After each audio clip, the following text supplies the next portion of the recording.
Inilah ruas jalan lintas Sumatera, tepatnya berada di Desa Karangraja, Kecamatan Muara Enim, Kabupaten Muara Enim. Jalan ini ambles sepanjang 5 meter sejak 2 tahun yang lalu, dan sampai saat ini belum ada perbaikan dari pihak terkait.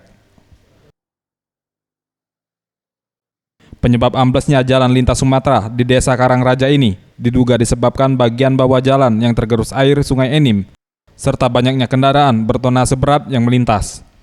Akibat jalan ambles ini, lalu lintas kendaraan menjadi terganggu.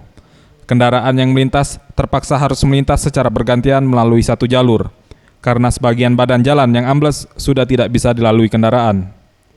Salah seorang warga setempat, Aji, mengatakan, jalan tersebut telah ambles sejak 2 tahun yang lalu. Amblesnya jalan tersebut diduga disebabkan tergerus aliran air sungai. Ia berharap jalan tersebut dapat segera diperbaiki agar tidak terjadi kemacetan lalu lintas. Jalan ini rusak sebenarnya sudah lebih kurang hampir 2 tahun. Dampaknya akibat dari curah hujan, aliran sungai dan perembesan bawah tanah. Sehingga terjadinya macet ini. Hingga saat ini ruas jalan lintas Sumatera yang ambles di Desa Karangraja ini belum juga diperbaiki oleh pihak terkait. Zulfikri, Sriwijaya TV.